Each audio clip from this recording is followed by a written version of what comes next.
welcome to Digital Tech Soul. My name is Faisal Mazhar. So viewers, आज का हमारा topic है How to set up Google Analytics to your WordPress website in 3 different ways. Last 2 videos में मैं जो है ना मैंने पहले 2 मेथड के बारे में आपको बता दिया है। अगर आपने वो वीडियोस नहीं देखी तो आपको मैं उनका लिंक डिस्क्रिप्शन में दे दूंगा, आप वो देख लीजिएगा। आज हमारा टॉपिक है कि हम Google Analytics के कोड को कैसे जनरेट करते हैं और उसको हम थीम्स के अंदर जाके header.php में कैसे उसको हम पे लगाते हैं। तो इसको आज हम देखेंगे। चलें आए प्रैक्टिकल इसको देखते हैं। सबसे पहले आपने क्या करना है, ब्राउज़र में जाके गूगल में लिखना है गूगल एनालिटिक्स। गूगल एनालिटिक्स लिखने के बाद आपने अपनी जीमेल को सिलेक्ट करना है कि किस जीमेल के साथ आपने वेबसाइट को इंटीग्रेट करना है। ये देखें मेरे पास गूगल एनालिटिक्स ओपन हो गया। राइट टॉप पे आपने यहाँ से अपनी जीमेल को एक सिलेक्ट करना है कि आपने किस जीमेल के साथ अपनी वेबसाइट को इंटीग्रेट करना है।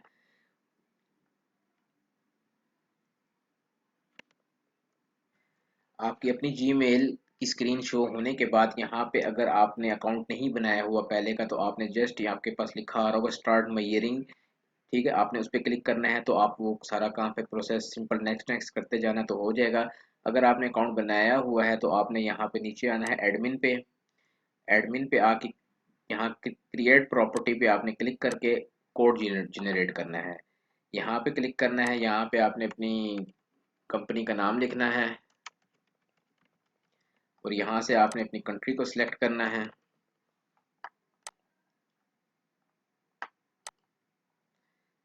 और करेंसी को भी आप बाय डिफ़ॉल्ट इसको डॉलर में ही रहने दें। उसके बाद यहाँ पे शो एडवांस पे आपने क्लिक करना है, ठीक है। शो एडवांस पे आपने क्लिक करके इसको आपने ओपन कर देना है ताकि ये ओपन हो जाए। यहाँ पे आपने अपनी वेबसाइट का लिंक डालना है।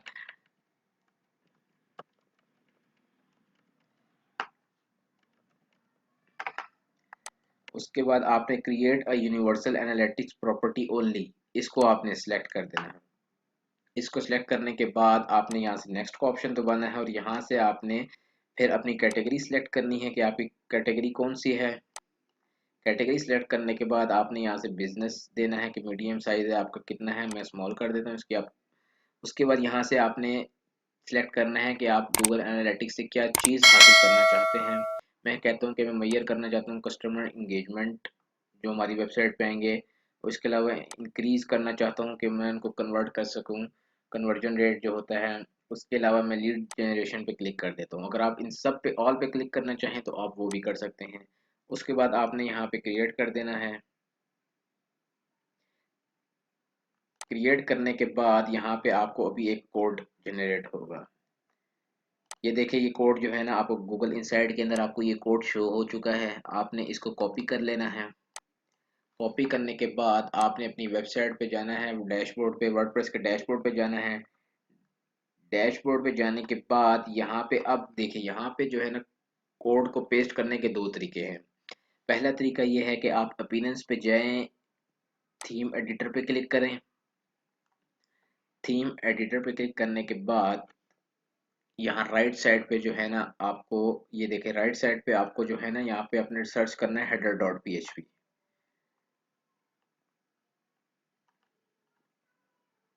ये देखें ये हेडर एलिमेंट के नीचे जो है ना header.php शो हो गया, इस पे आपने क्लिक कर देना है।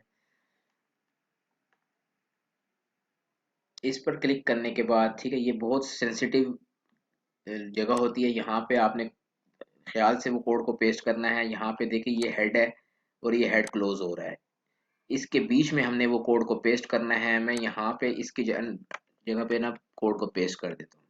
अभी देखें हेड ये स्टार्ट हो रहा है और हेड ये क्लोज हो रहा है। ये जो स्क्रिप्ट का कोड है ना मैंने इसके बीच में ऐड किया है और इसको फिर मैं यहाँ से अपडेट कर देता हूँ।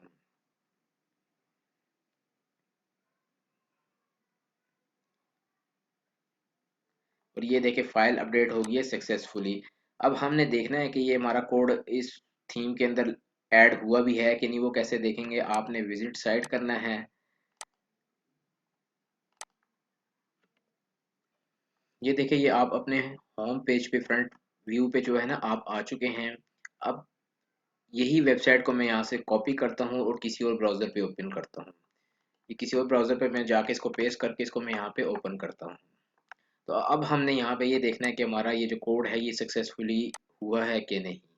अब आप ये देखिए मेरे दो ब्राउज़र पे दो वेबसाइट ओपन हुई हुई हैं। अब मैं वापस जाता हूँ एनालिटिक्स पे और यहाँ पे मैं होम पे क्लिक करता हूँ। मैं होम पे क्लिक करूंगा तो यहाँ पे आप देख रहे हैं एक्टिव यूजर्स दो आ रहे हैं। दो कैसे आ रहे हैं, एक तो ये ओपन हुई हुई है वेबसाइट और एक सेकंड ब्राउज़र पे मैंने ओपन की हुई है ये वाली वेबसाइट। तो ये इसलिए दो शो कर रहा है। और इसके साथ ये जो आपको नज़र आ रहा है स्लैश फॉरवर्ड स्लैश का निशान, इसका मतलब ये है कि ये दो यूज़र्स एक्टिव हैं और ये दोनों यूज़र्स जो है ना वो होम पेज पे हैं अभी। इसीलिए अगर मैं जाता हूँ यहाँ पे देखें अबाउट अस पे क्लिक करूंगा तो यहाँ पे भी आप देखिएगा ये एकदम से चेंज हो जाएगा यहाँ पे। ये देखें व्यूवर्स, ये अबाउट अस के पेज पे मैं गया था, यहाँ पे उसने बता दिया कि एक व्यूवर्स होम पेज पे है और एक अबाउट अस के पेज पे है। अगर आप रिपोर्ट्स पे आए रियल टाइम पे क्लिक करें और यहाँ से अगर आप ओवरव्यू करें तो यहाँ पे आपको जो है ना वो मज़ीद डिटेल इससे बताना शुरू कर देगा। दो यूज़र एक्टिव हैं, वो एक्टिव कहाँ से हैं, डेस्कटॉप से एक्टिव हैं दोनों। और उसके बाद यहाँ पे कितने को किस पेज में है, लोकेशन भी यहाँ पे आपको शो होती है। ये बहुत कह लें कि मज़ेदार चीज़ है, रियल टाइम ट्रैकिंग करके जो है ना आपको ये इंफॉर्मेशन निकाल के देता है। तो इस तरीके से जो है ना आप अपनी वेबसाइट को गूगल एनालिटिक्स के साथ जो है ना वो इंटीग्रेट कर सकते हैं। उम्मीद करता हूँ ये वीडियो आपको पसंद आई होगी। और अगर आपने हमारे चैनल को अभी तक सब्सक्राइब नहीं किया तो उसको आप काइंडली सब्सक्राइब कर लें। आगे बहुत अच्छी अच्छी वीडियोस टेक्निकल इश्यूज जो मैंने खुद भी फेस किए हैं और आप में से भी कोई ना कोई फेस करता होगा उसकी वीडियोस भी अपलोड होती रहती हैं। Thank you for watching.